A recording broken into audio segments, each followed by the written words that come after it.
Vous l'attendiez depuis 3 ans sur cette chaîne YouTube. Marvel, DC, la confrontation, qui gagne? Pourquoi est-ce qu'on préfère Marvel? Pourquoi est-ce qu'on préfère DC? Pourquoi est-ce qu'on préfère les deux, tout simplement? Bienvenue dans cette toute nouvelle vidéo, mesdames et messieurs les dos, où la conclusion, je vous le dis direct, sera oui, j'aime DC, j'aime Marvel, autant l'un que l'autre. Voilà, donc si jamais vous vous attendez à ce que je donne une certaine préférence, ça va pas être forcément là où on va aller dans cette vidéo. Par contre, on va essayer de comparer les deux à l'heure actuelle, pas en mode oui, DC c'est sombre, Marvel c'est humoristique. Ça, c'est dans, on va dire, les fantasmes des fans, tu vois, parce que ça fait bien longtemps que DC c'est plus sombre et ça fait bien longtemps que Marvel c'est plus drôle.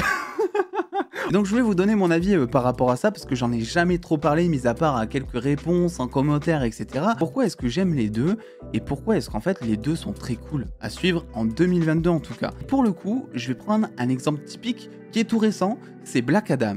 Il n'y aura pas de spoil dans cette vidéo, donc pas d'inquiétude. Je vais juste revenir sur certains points de mise en scène, etc. Mais en fait, j'ai vu pas mal de critiques qui disaient que Black Adam, en fait, c'était pas le renouveau de DC, parce qu'en fait, il continuait à se marveliser. Il y avait beaucoup d'humour, etc. En fait, qui copiait la formule Marvel. Sauf que c'était un peu prendre des raccourcis, selon moi, de dire ça, parce que c'est pas vrai à 100%. DC continue de se marveliser. Je parle du DCEU, on parlera aussi de The Batman, etc. plus tard.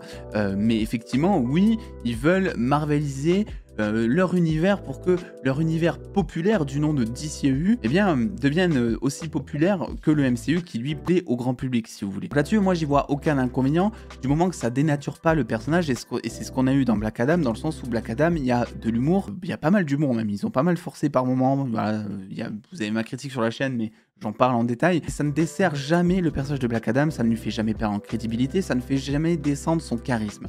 Et ça, c'était le plus important selon moi. Et en fait, là où c'est pas vraiment vrai que DC se marvelise, notamment avec Black Adam, c'est qu'en fait, on l'a vu, il y a du démembrement, il y a du gore, il y a de la puissance dans les coups. C'est une chose que chez Marvel, il n'y a plus, il n'y a pas depuis longtemps. Je crois que la dernière fois qu'on a eu des coups aussi violents dans le MCU, c'était peut-être le combat Thanos-Hulk, où là, pendant quelques secondes, le temps que ça dure, on a vu quelques coups partir, et là tu sentais la puissance, t'entendais le bruit des coups, là tu sentais que c'était violent. T'as eu aussi la scène Hulk, Loki dans Avengers qui est très connue, mais ça fait bien longtemps qu'en fait on n'a plus ce genre de mise en scène à l'écran dans le MCU. En fait, pourquoi est-ce que les deux sont complémentaires? Parce qu'en fait DC, bien que ça fasse très longtemps pour le DCU en tout cas, qu'ils ne sont pas dans le mode dark, oui, ténébreux, du sang, tout le monde va mourir et tout, et bien en fait ça reste toujours complémentaire à Marvel, puisque eux derrière, ils sont toujours en train de faire dans le toujours plus, et c'est pas nécessairement un point négatif. Certains diraient même qu'ils pètent leurs enjeux, dans le sens où par exemple avec le multiverse, quand un personnage meurt,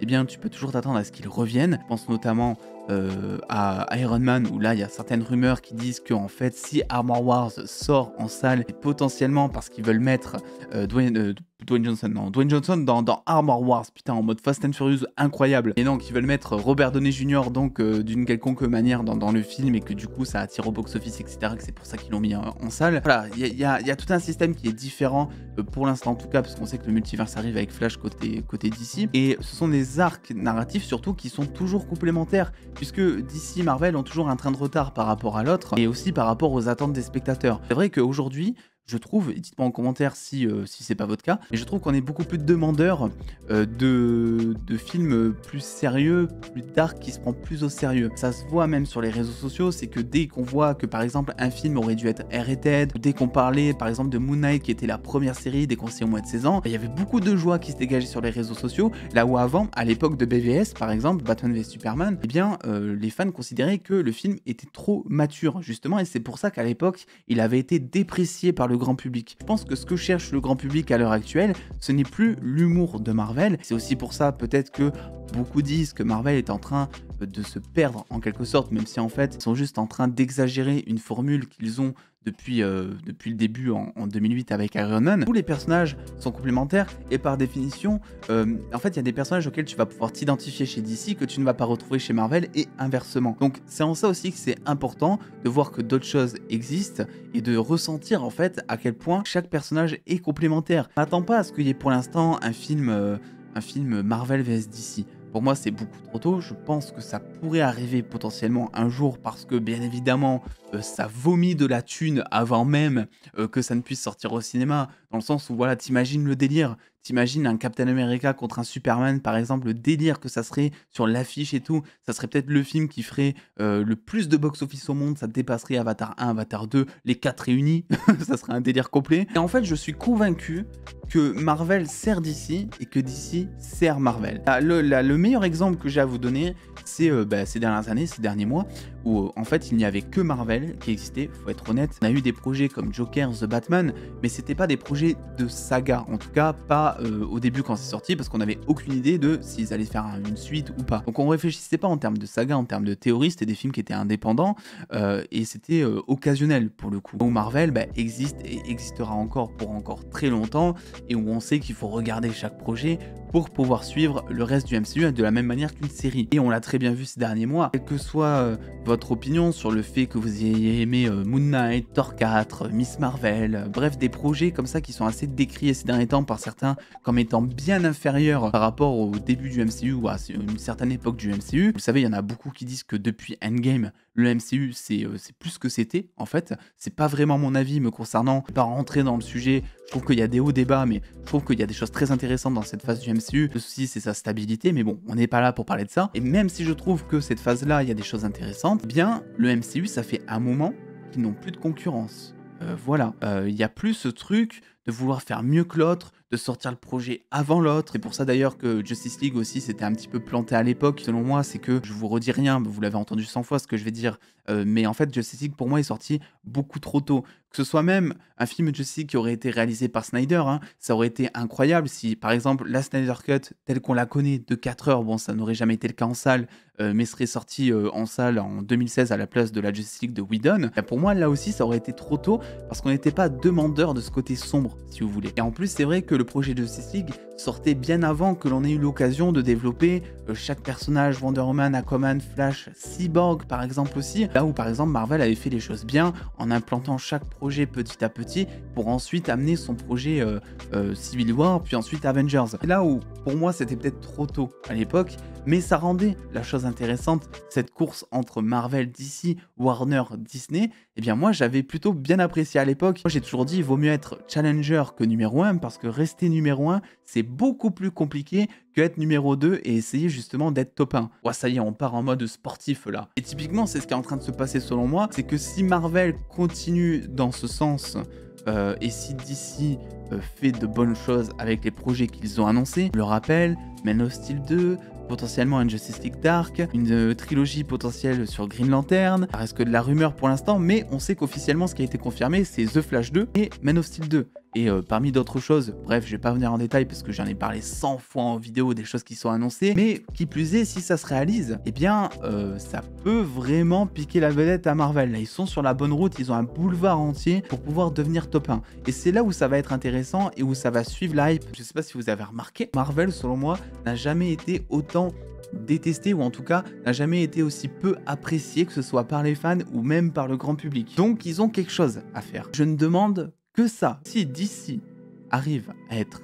incroyable dans son univers Extended Universe, bien Marvel va se bouger à fond et va nous donner des choses incroyables. Ça veut potentiellement dire que Marvel Studios, Kevin Feige, Disney vont arrêter peut-être de couper un peu trop l'herbe sous le pied aux réalisateurs qui vont pouvoir avoir un aspect beaucoup plus créatif qu'avant pour justement sortir un peu plus des retranchements et nous délivrer des choses beaucoup plus intéressantes et essayer de concurrencer DC à côté qui, eux, pour le coup, de ce qu'on a vu dernièrement, même avec Aquaman, le plan avec la fosse, toute la mise en scène, même Black Adam à certains moments, eh bien est arrivé à faire, c'est-à-dire nous donner des choses qui sont intéressantes à vivre en tant que fan, à voir. Et ça fait un moment qu'on n'a pas vibré du côté de chez Marvel, autre pour le fanservice. Bon, il y a eu des projets comme Doctor Strange 2, selon moi, qui ont apporté quelque chose de très intéressant à suivre dans le film. Après, en termes de cinéma pur et dur, je parle, sans parler du fanservice qu'il y a. En fait, ça fait un moment qu'on n'a pas tant vibré que ça du côté de chez Marvel. Je tourne cette vidéo, on est juste après She-Hulk. Je dis pas ça pour She-Hulk, bien évidemment. Rest in peace, She-Hulk. En fait, ce qui est marrant, c'est que ma vidéo, c'est typiquement pas le truc de faites l'amour, pas la guerre, mais vraiment faites-vous la guerre, Marvel, DC. Faites-vous la guerre parce que c'est quand vous vous faisiez la guerre que les projets vraiment étaient incroyables. Et c'est comme ça qu'on est devenu fan du MCU, c'est comme ça qu'on est devenu fan de DC peut-être aussi. Dernièrement, tu as eu les projets The Batman, Joker qui t'ont démontré que sortir un peu de tout cet univers un peu fade des univers connectés, etc. Bien que c'était quelque chose de très cool. Alors oui, ils vont en faire un univers connecté. On sait par exemple avec The Batman qu'il y a la série sur le pingouin qui commence son tournage bientôt. On sait qu'il y aura un The Batman 2. Donc ils sont en train de recréer toute une chose, si vous voulez. Mais pour l'instant, en tout cas, écoutez, ça reste plutôt très cinématographique. Et ça sort tellement de ce qu'on a l'habitude de voir du côté de chez Marvel que c'est aussi pour ça que c'est ultra intéressant. J'ai une question à vous poser. Est-ce que si The Batman de Matt Reeves tel qu'il est sorti, s'il était sorti, imaginons en 2011-2012, s'il était sorti à cette époque-là, est-ce qu'il aurait été autant apprécié? Je sais pas.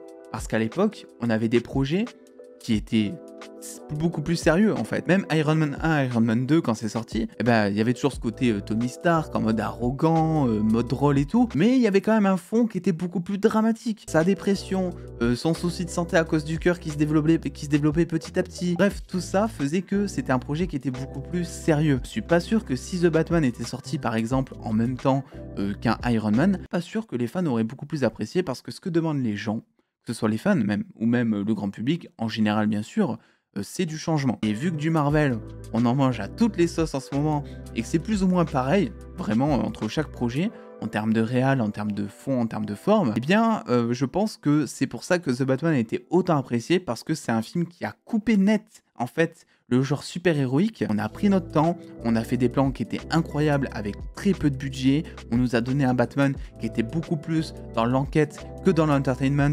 Voilà, par exemple, The Dark Knight, qui est un chef-d'œuvre, même Batman Begins ou The Dark Knight Rises, bref, la trilogie de Nolan, eh bien, elle était portée sur un Batman beaucoup plus divertissant, entertainment pour le coup. Donc c'est né comme ça, c'est monté crescendo petit à petit. Mais je pense que c'est pour ça que The Batman ou même Joker a réussi à se sortir du lot. Donc voilà, écoutez, je voulais vous donner mon avis concernant Marvel d'ici, la conclusion à tout ça, que j'aime les deux. Ça dépend des projets, ça dépend des phases. En ce moment, je vous cache pas que, voilà, vous le savez, vous le voyez au nombre de vidéos, mais je suis beaucoup plus hypé par DC, ce qu'ils sont en train de faire, ce qu'ils sont en train de monter, les théories qu'il y a à faire. Ça fait très longtemps qu'on n'a pas parlé de DC comme ça, et du coup, moi, ça me fait ultra plaisir en tant que fan de DC. On attend peut-être du renouveau un peu du côté de chez Marvel, mais je kiffe toujours autant. Mais tout ce que j'espère, c'est que l'un va arriver à concurrencer l'autre. Que ce soit DC qui arrive à monter d'un coup à devenir top 1 et que Marvel devienne le challenger. Mais ce qui est intéressant, c'est justement que les deux puissent se confronter et que les deux aient assez de ressources pour pouvoir concurrencer l'autre. C'est vraiment tout ce que j'attends et tout ce que j'espère. Donc écoutez, n'hésitez pas à me dire en commentaire, vous par contre, si vous êtes plus Marvel d'ici ou si au contraire vous êtes plus en mode les deux, un peu comme moi. Des fois, il y a des mois de l'année où vous allez plus être d'ici, d'autres Marvel, ça dépend des projets, etc. Le petit pouce bleu si cette vidéo vous a plu, cette petite discussion. Les réseaux sociaux sont aussi là pour ça si jamais vous voulez discuter. Et puis en attendant les dos, prenez soin de vous, faites-vous bien kiffer. Des bisous les dos.